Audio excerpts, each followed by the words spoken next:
Hello everyone, welcome to Pitambara Educators. This video is for those students who are in class 12th and having subject AI, Artificial Intelligence. We are going to discuss subjective type questions from unit Capstone Project. तो इस unit से जितने भी possible questions लगे कि आ सकते हैं, सो I have prepared that. First question is define capstone project. This is a very common question. Capstone project तो आपको इसकी definition पता होगी. जो हम final project बनाते हैं of an academic program like आपने क्लास 12th में AI पढ़ी और अब आप फाइनल प्रोजेक्ट बनाओगे to have the deep understanding of the subject matter. जो भी आपका सब्जेक्ट है उसकी डीप अंडरस्टैंडिंग हो, इसलिए हम एक प्रोजेक्ट बनाते हैं. We research on a topic independently and that project is called, जो प्रोजेक्ट बनता है उसे हम क्या बोलते हैं, capstone project. Now we should know few examples of capstone projects like stock prices predictor, कि जो भी स्टॉक प्राइसेस है वो क्या होंगे in future. Next, develop a sentiment analyser. Sentiment analyser क्या करता है, टेक्स्ट को क्लासीफाई करता है बेस्ड ऑन मूड्स कि क्या ये पॉजिटिव है, नेगेटिव है या न्यूट्रल टेक्स्ट है. Next, movie ticket price predictor. So what will be the price of the upcoming movie that will be predicted. तो ये भी एक कैपस्टोन प्रोजेक्ट है. Student result predictor, human activity recognition using smartphone data set, classifying humans and animals in a photo. These all are the examples of capstone project. So you should know ये objective type में भी आ सकता है कि which of the following can be considered as an example of capstone project, या फिर आपसे पूछे भी जा सकते हैं 3-4 examples. Next, what are the different steps that AI project follows? So these steps you should know. Again, it can be asked in objective type question or subjective type. So what are the steps? One is first one is problem definition, second is data gathering, third feature definition, fourth is AI model construction, fifth is evaluation and last one is deployment, जिसमें कि आपका project finally launch हो जाता है. Next one, which 5 types of questions should be answered during understanding the AI problem? So first phase जो है जिसमें हम AI problem को समझ रहे हैं, that is understanding the problem और प्रॉब्लम डेफिनेशन. तो उसमें कौन से 5 क्वेश्चंस आंसर करना मस्ट है. That is first is which category, next is how much और how many, third one is which group and fourth is this unusual and fifth one is which option should be taken. This question can be asked in the form of subjective type or objective type.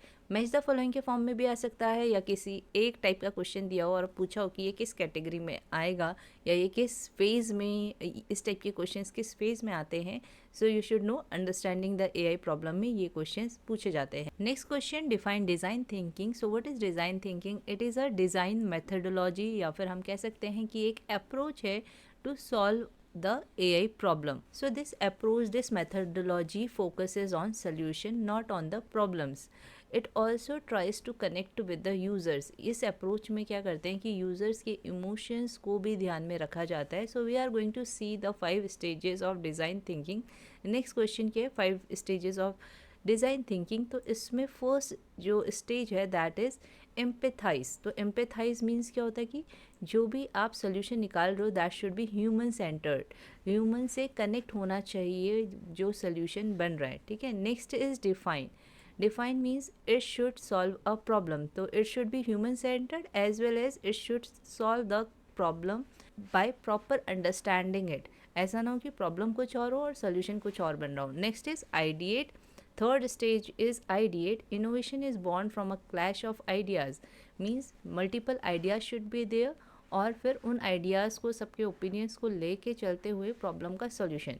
Next is prototype. Innovation should be brought to life. Means it should finally be deployed also. Finally implement भी होना चाहिए जो भी solution है. Last one is test. When it is deployed, when it is launched, then it should be tested and it should be continuously improved. So ये बहुत important topic है. 5 stages of design thinking. आपसे 5 stages पूछी भी जा सकती हैं कि कौन कौन सी 5 स्टेजेस होती हैं, एज वेल एज आपसे ऑब्जेक्टिव टाइप में भी पूछा जा सकता है कि which one of the following are the stages of the design thinking. Next is what are the steps of problem decomposition, or question can be how to break down the problem into smaller units before coding. तो यहाँ पे break down होना चाहिए, break down is missing.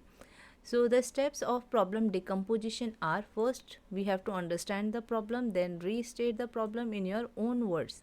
Know the desired input and outputs, ask the questions for clarification. तो जो problem है वो clearly stated होनी चाहिए in simple words, in simple language, और जो भी उसमें इनपुट आना है, जो भी आउटपुट होना है, वो सारी चीज़ें क्लियरली आपको पता होनी चाहिए. And you have to ask more and more question to your clients और the one who are facing problem, जिससे कि आप क्लियरली प्रॉब्लम को स्टेट कर सको. Next, after understanding the problem, you have to break it into few large pieces. Write these down either on paper or as comments in a file. Break complicated pieces down into small pieces. तो पहले problem को few large pieces में करना है, फिर आपको जो लगता है कि कॉम्प्लिकेटेड पीसेस हैं, कॉम्प्लिकेटेड पार्ट है प्रॉब्लम के जो इजीली नहीं सॉल्व हो पा रहे हैं, फिर आप उनको फर्दर स्मॉल पार्ट्स में डिवाइड करोगे. Code one small piece at a time. So after breaking down the problem, we have to code for each and every small part. Think about how to implement it, write the code, you have to test it. If any error or any problem is found, then fix it. So there are 4 steps of problem decomposition, जिसमें problem समझनी है, फिर steps में small pieces में उन्हें break करना है, और अगर कोई piece ऐसा है जिसमें कि बहुत ज़्यादा कॉम्प्लिकेटेड है, बहुत ज़्यादा प्रॉब्लम आ रही है, तो उसे फिर और ज़्यादा छोटे पीसेस में डिवाइड करना है. And then you have to write the code for every piece. Next is imagine that you want to create your first app. This is a complex problem. So you are going to create your app. How would you decompose the task of creating an app. तो ये एक question है आपका book में, example में. तो जितने भी बुक्स में जो भी लैंग्वेज लिखी है, जो भी लाइंस लिखी है, all the lines are very important, because एक सीबीएसई वाली बुक ही है जिसको आपको पढ़ना है और उसी से ही ओबियसली क्वेश्चन पेपर बनेगा. तो बहुत डिफ़िकल्ट होता है एक लिमिटेड कंटेंट से क्वेश्चन पेपर बनाना. तो ओबियसली सीबीएसई फिर क्या करता है कि किसी भी लाइन, किसी भी एग्जाम्पल से क्या करता है, क्वेश्चन फ्रेम करता है. सो you should know each and every topic, each and every word, क्या मीनिंग है, क्यों वो वर्ड वहाँ पे लिखा है, कोई भी फिगर अगर बना है, ग्राफ बना है, उसका मतलब, सारी चीज़ें आपको अच्छे से पता होनी चाहिए if you want to get full marks. So how we are going to decompose the task of creating an app. First we should know कि what kind of app we want to create, whether it's a educational app और e commerce app या entertainment app. किस type की app आप बना रहे हो, पहले ये पता होना चाहिए. What will your app look like? Next is designing part of the app. You will think कि कैसे उसको डिज़ाइन किया जाए, कैसे उसकी appearance हो. Next is who is the target audience for your app. तो कौन आपकी ऐप का टारगेट ऑडियंस है. Whether your audience is of age below 18 or maybe 18 to 30 or maybe above 30, तो आपको पता होनी चाहिए कि आपकी ऑडियंस किस टाइप की है, किस बैकग्राउंड से है. Okay, so first you should know what kind of app, then उसकी appearance, then audience is also very important अपनी ऐप को पॉपुलर करने के लिए. सो यू शुड नो कि कौन सी ऑडियंस आपकी ऐप यूज़ करने वाली है. नेक्स्ट इट्स ग्राफिक, कि कैसे उसके जो भी बटन्स हैं, वीडियोस हैं, जो भी प्ले हो रहा है वो किस टाइप का उसका अपीयरेंस है. Next what audio will you include, then audio, और अगर आपको कोई वीडियो ऐड करना है अपने ऐप में, देन क्या ऑडियो और कौन सा वीडियो आपको ऐड करना है, that you are going to think. What software will you use to build your app? Which programming language और which software, आप programming language भी इसमें ऐड कर सकते हो, like what software will you use. और next step ये भी हो सकता है कि which programming language will you use. Next is how will the user navigate your app. मतलब कि एक पेज के बाद दूसरा पेज कौन सा ओपन होगा, कौन से बटन पे क्लिक करने पे कौन सा पेज ओपन होना है, this is navigation. How will you test your app, and then how you are going to test it, whether you are going to test it by launching its beta version for the audience, या आप खुद किसी programmer और tester के through उसको test करवाने वाले हो. सो ये सारी चीज़ें आपको सोचनी है, और इसमें और भी आपके खुद के भी पॉइंट्स ऐड हो सकते हैं. ऐसा नहीं है कि बिल्कुल सेम पॉइंट लिखना है, you can create your own points also. Next question, explain time series decomposition. ये इंपॉर्टेंट टॉपिक है, इससे रिलेटेड लास्ट ईयर के बोर्ड एग्जाम में भी क्वेश्चन आया था. टाइम सीरीज डिकम्पोजिशन को डिफाइन करने के लिए ही आया था. So what is time series decomposition. It involves thinking of a series as a combination of level, trend, seasonality and noise component. So actual में टाइम सीरीज डिकम्पोजिशन क्या है कि जो भी डेटा है उसे ऑब्जर्व किया जा रहा है, उसे रिकॉर्ड किया जा रहा है at different points of time. अलग अलग टाइम के पे डेटा को रिकॉर्ड किया जा रहा है और फिर उसके थ्रू जो है पैटर्न्स और जो भी ट्रेंड्स हैं उन्हें ऑब्जर्व किया जा रहा है। डेटा को डिकम्पोज करते हैं, डेटा को पहले different different points of time पे रिकॉर्ड करते हैं, फिर डेटा को डिकम्पोज करके, ब्रेक डाउन करके उसमें जो भी लेवल्स हैं, ट्रेंड्स हैं, सीजनैलिटी है, इन सब चीज़ को रिकॉर्ड किया जाता है जिससे कि फ्यूचर प्रेडिक्शन किया जा सके। Decomposition provides a useful abstract model for thinking about the time series generally and for better understanding problem. तो इसके थ्रू क्या होता है, जो भी प्रॉब्लम है हमें ज़्यादा अच्छे से समझ में आती है बाय दीज 4 कंपोनेंट्स। तो ये भी इंपॉर्टेंट क्वेश्चन है कि व्हाट आर द 4 कंपोनेंट्स। ये मेनली ऑब्जेक्टिव टाइप में ज़्यादा इंपॉर्टेंट है, इससे ऑब्जेक्टिव टाइप ईजिली बन सकता है। So first component is level. Level means average value in the series, तो डिफरेंट डिफरेंट वैल्यूज जो भी होंगी उसका average. Next trend means changes, whether increasing और decreasing, this is the second component. Seasonality मतलब शॉर्ट टर्म साइकिल, जो भी pattern है वो क्या हो रहा है, रिपीट हो रहा है, that is seasonality. Noise means जो रैंडम वेरिएशन आ रहे हैं, जो भी पैटर्न है उसमें कहीं कहीं पे थोड़ा थोड़ा वेरिएशन आ रहा है, दैट इज़ नॉइज़, क्योंकि वो क्या करेगा, हमारे पैटर्न जो भी प्रॉब्लम सॉल्यूशन होगा उसे डिस्ट्रैक्ट करेगा, that's why it is called noise. Now the next question, what type of questions can be asked for the following approaches. तो वी नो कि बेस्ट एनालिटिक अप्रोच सेलेक्ट करने के लिए हमें कुछ टाइप ऑफ क्वेश्चंस जो है, सही टाइप के क्वेश्चंस पूछने चाहिए। तो किस टाइप के क्वेश्चंस पूछने हैं for the analytic approaches for predictive, the question should be related to determining the probabilities of an action। तो फ्यूचर में जो भी होने वाला है उसका प्रिडिक्शन करना, उसकी probabilities कितनी होंगी, इस चीज़ के क्वेश्चंस अगर हमें पूछने हैं then it should be predictive approach। next is the question is to show relationship between two things, then it should be descriptive। For classification the question requires a yes or no answer, means categorize करना है, then the approach of analytic approach should be classification based। next is diagnostic। diagnostic में क्या होता है कि कोई चीज़ क्यों हो रही है, उसका रीज़न क्या है, why it is happening, तो हमें क्या करना है, diagnostic। Next is prescriptive, the question is how to solve a problem, तो प्रॉब्लम कैसे सॉल्व होगी उसका पूरा solution, then prescriptive approach. For example अगर हमें स्टॉक एक्सचेंज प्रेडिक्शन मॉडल बनाना है then we should choose the predictive approach. तो इस तरीके से जो भी आपके AI प्रोजेक्ट्स हैं उसके लिए हम करेक्ट अप्रोच सेलेक्ट करते हैं based on the questions. Next question is explain data gathering phase और how data is collected for AI projects. So हो सकता है कि इन फेजेस से डायरेक्ट क्वेश्चन आ जाए लाइक एक्सप्लेन दिस फेज, और या फिर थोड़ा सा घुमा के क्वेश्चन आ सकता है like how data is collected for AI projects. तो आपको पता होना चाहिए डेटा कैसे कलेक्ट होता है, किस फेज़ में होता है, डेटा गैदरिंग फेज़ में होता है और इसके स्टेप्स क्या है। Identifying the necessary data content, format and sources for initial data collection. तो डेटा कलेक्शन करने के लिए पहले हमें पता होना चाहिए कि किस फॉर्मेट का डेटा चाहिए, कौन सा डेटा चाहिए और उसके सोर्सेज क्या है, हमें कहाँ से वो डेटा गैदर होगा, कौन सी वेबसाइट से या किस कंपनी से या पीपल के थ्रू, किस तरीके से आपको डेटा गैदर करना है, किस फॉर्मेट में करना है, ये सब आइडेंटिफाई करना है। Then data requirements are revised and decisions are made as to whether or not collection requires more or less data. एक बार डेटा आपका गैदर हो गया उसके बाद आप उसको अपनी डेटा रिक्वायरमेंट्स को एक बार देखोगे कि ये डेटा रिक्वायरमेंट के अकॉर्डिंग ही सारा डेटा आया है और अगर हमें और डेटा चाहिए या फिर is it enough.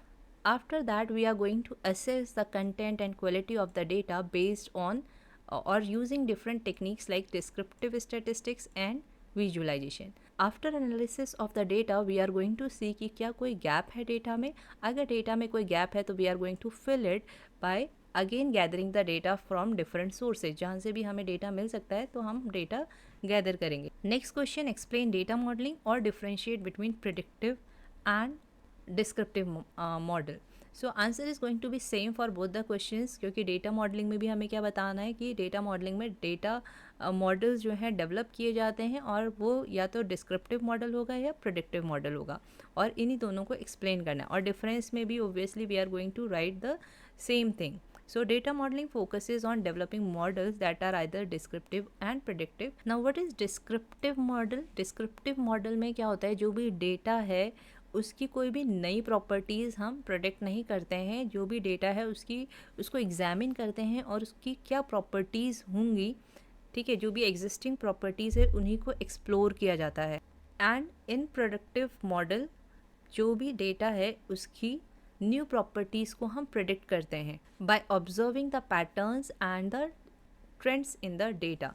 An example of descriptive model might examine things like if a person did this, तो person की एक प्रॉपर्टी को हमने ऑब्जर्व किया तो दूसरी प्रॉपर्टी भी हमें समझ में आ गई कि ये अगर ये पर्सन ये कर रहा है तो ये इसको भी प्रेफर करेगा. फॉर एग्जांपल हमने कुछ शॉपिंग देखी कि पर्सन ने ये शॉप किया है तो ओबियसली इसको ये भी पसंद आएगा. That is descriptive model. Predictive model क्या होता है कि जो भी आपका डेटा है उसके बेसिस पे आपकी नई प्रॉपर्टीज़ डिफाइन की जाती है कि यूज़र अभी ये कर रहा है तो फ्यूचर में वो क्या करने वाला है. That is predictive model. Next question, define training set. तो ट्रेनिंग सेट क्या होता है? एक सेट ऑफ डेटा है, जो भी डेटा आपने कलेक्ट किया है उसका part in which the outcomes are already known, जिसमें हमें पता है कि इसका रिजल्ट ये आएगा. Training set acts like a gauge to determine if the model needs to be calibrated. Calibrated means कि क्या अभी मॉडल को और इम्प्रूव होना है या नहीं होना है, कुछ चेंजेस करने हैं या नहीं करने हैं, ठीक है. उसको मॉडल को असेस करने के लिए जो भी डेटा हम मॉडल में फीड करता है that is called training set. Next question, what are the necessary things to be done for the success of data modelling stage. तो करेक्ट डेटा मॉडल सेलेक्ट हो उसके लिए first we have to understand the question at hand. Means जो भी problem है उसे हमें अच्छे से समझना है, understand the problem well, then select the correct analytic approach और method to solve the problem. Third, obtain, understand, prepare and model the data. So first understand the problem very well, then correct analytic approach you have to select, and then understand and model the data properly. Next question, what is the difference between cross validation and train test split? So cross validation is a more accurate measure of model quality. However, train test split is a less accurate measure of model quality. तो ये ज़्यादा accurate है and it is less accurate, and train test split takes lesser time to execute to run. However, cross validation takes more time to run. It is sufficient for smaller data set, तो इसलिए ज़्यादा time नहीं लगता है अगर हम छोटा data set ले रहे हैं. In the same way larger data set के लिए कौन सूटेबल है? Train test split method. Next we have to explain train test split evaluation. Train test split क्या है? एक टेक्निक है जिसके थ्रू हम मशीन लर्निंग एल्गोरिदम को इवेल्युएट कर सकते हैं. It is also used for classification and regression problem. It can be used for any supervised learning algorithm. Supervised learning algorithm क्या होती है? जिसमें कि आप जो भी मशीन है, जो भी एल्गोरिदम है, उसको डेटा प्रोवाइड कर रहे हैं और वो उसको लर्न करके then it is working. The procedure involves taking a data set and divided into two subsets. तो इस प्रोसीजर में, इस एवेल्युएशन टेक्निक में क्या होता है? जो भी डेटा सेट है उसको दो पार्ट्स में डिवाइड किया जाता है. First subset is known as training data set, जो हम मॉडल को या एल्गोरिदम को इनपुट करते हैं data, that is called training data set. And second subset is not used to train the model. Instead, the input element of the data set is provided to the model. Then predictions are made and compared to the expected values. So the test data set is used to test the model कि whether it is working properly or not. जैसा expect किया गया है वही predictions उस machine ने भी किए हुए हैं या नहीं. So the second subset is used for testing the model. How to configure the train test split? तो कैसे configure करते हैं? There is a configuration parameter which is the size of the training set as well as test set. तो test data set का size and training data set का size जो है that is called configuration parameter. This is most commonly expressed as percentage between 0 and 1 for either train or test data set. तो अगर 70% आपका training data set है तो obviously बाकी बचा हुआ 30% that will be the test data set. तो यहाँ पे एक एग्जाम्पल भी दिया है like training set with size 0.67 means that the remainder percentage 0.33 will be assigned to the test set, तो ऐसा क्वेश्चन आ सकता है ऑब्जेक्टिव टाइप में. For example training set is 0.41, then what will be the test set, so you have to subtract it from 1. Now next is how to choose a split percentage in train test split. So whenever we are splitting the data set into two parts, that is test data set and training data set, तो हमें किन बातों का ध्यान रखना है. एक तो computational cost in training the model, next computational cost in evaluating the model means testing the model, next training set representativeness and test set representativeness. Next is what are the prerequisites for train and test data, तो इनके लिए क्या prerequisites है. First is Python libraries, pandas and sklearn. Next we have to install them using these commands pip install pandas and pip install sklearn. Next question is explain cross validation. तो cross validation and train test split दोनों ही technique बहुत important है from the examination point of view. So what is cross validation? It is also a technique which evaluates the performance of a model or machine learning algorithm. It involves dividing the available data into multiple folds or subsets, using one of these folds as validation set and training the model on the remaining folds. So train test split method में हम पूरे data को दो parts में divide कर रहे थे. Equal parts नहीं थे, अनइक्वल थे, बट एक पार्ट जो था पूरा ट्रेनिंग के लिए यूज़ हो रहा था और सेकेंड पार्ट जो था वो टेस्टिंग के लिए यूज़ हो रहा था. यहाँ पे हम क्या कर रहे हैं, मल्टीपल सेट्स में हम डेटा को डिवाइड कर रहे हैं. सिर्फ एक सेट जो है वो वैलिडेशन के लिए यूज़ हो रहा है और बाकी सारे जो सेट हैं वो ट्रेनिंग के लिए यूज़ हो रहे हैं. और इसको हम बार बार रिपीट करेंगे. वहाँ पे तो बस एक बार कर रहे थे, यहाँ पे क्या होगा, same procedure will be repeated multiple times, each time using a different fold as the validation set. तो फॉर एग्जांपल हमने 5 फोल्ड्स बनाए हैं, तो फर्स्ट टाइम जब हम वैलिडेशन करेंगे तो फर्स्ट सेट को लेंगे, फिर अगेन दोबारा वैलिडेशन करेंगे तो सेकेंड वाले फोल्ड को वैलिडेशन सेट लेंगे और बाकियों को ट्रेनिंग के लिए यूज़ करेंगे. तो इस तरीके से अगर हमने 5 फोल्ड्स बनाए तो 5 times validation will be done. जब हमने डिफरेंस में देखा था तो यहाँ पे लिखा था it takes more time to run. Why? क्योंकि हर एक फोल्ड के लिए वैलिडेशन हो रहा है इसमें, so that's why it is taking more time and it is more suitable when data is less. The results from each validation steps are averaged to produce a more robust estimate of the model's performance. तो ये ज़्यादा reliable technique है of checking model quality. Next is what is loss function. So loss function क्या होता है, जो the group of functions which are minimized are called loss function. और loss function के थ्रू हम क्या कर सकते हैं, we can predict whether a model is good or not किस terms में, whether it is able to predict the expected outcome or not.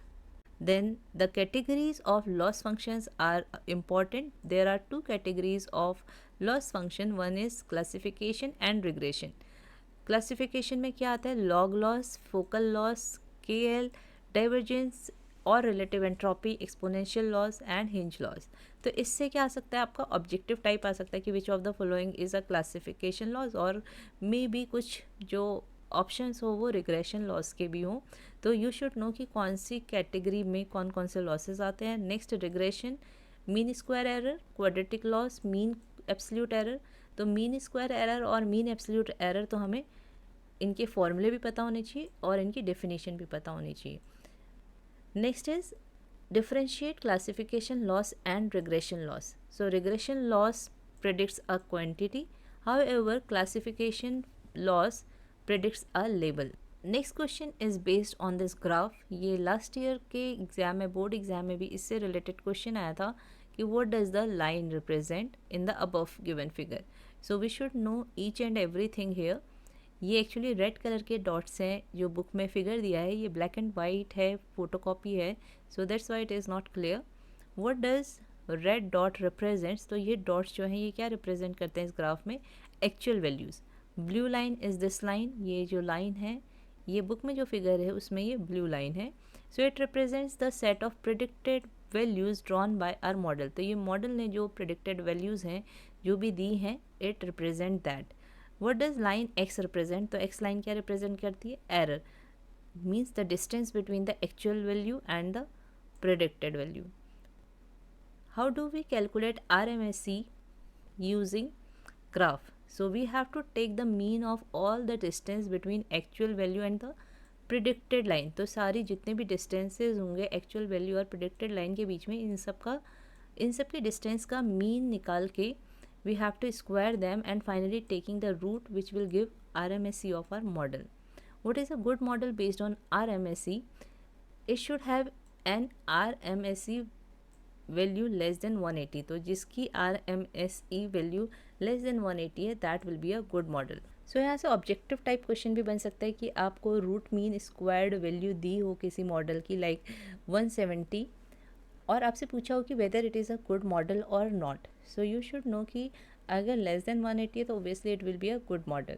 Next question is explain MSE. So MSE is a regression loss function and it is the sum of square differences between our target variable and predicted variable. तो अगर आपको ये formula learn है then you can easily frame the definition that it is the sum of squared difference between target variable and predicted variable. Next question is when should we use mean squared error. तो सबसे पहले तो mean squared error है क्या?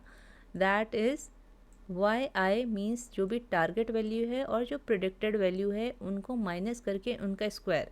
तो इससे हमारा error find हो रहा है कि जो भी हमने प्रिडिक्ट किया है और जो एक्चुअल टारगेट वैल्यू है उनको माइनस करके क्या आ रहा है एरर. अब जो एरर आ रहा है उसका भी स्क्वायर हो जा रहा है यानी कि वो एरर और ज़्यादा मैक्सिमाइज हो जा रहा है. तो हमें अपनी जो भी AI मॉडल होगा उसमें अगर ज़्यादा एरर आएगा तो ऑब्वियसली हमें पता चल जाएगा and we are not going to use that model. So it is good कि यहाँ पे क्या होता है error want large errors to be significantly more penalise than small ones. तो अगर छोटा एरर आएगा तो we can neglect it but large errors will be more penalise. तो जहाँ पे भी हमें जहाँ एप्लीकेशंस में हमें ये चाहिए कि large error should be more penalise या शुड बी मिनिमाइज्ड वहाँ पे हमें क्या करना चाहिए मीन स्क्वायर्ड एरर यूज़ करना चाहिए. Next question, can MSE be a negative value? Give reasons. So MSE value cannot be negative क्योंकि यहाँ पे क्या होता है it is the square. तो कोई भी माइनस करके कुछ नेगेटिव आ रहा होगा तो स्क्वायर की वजह से क्या होगा all the outcomes will be squared so it will be a positive. Next question, explain RMSE. In machine learning, when we want to look at the accuracy of our model, we take root mean square of the errors that has occurred between test values and the predicted values mathematically. So it is again a loss function, regression loss function, जिसके through हम क्या करते हैं accuracy of the model check करते हैं and the formula is hair.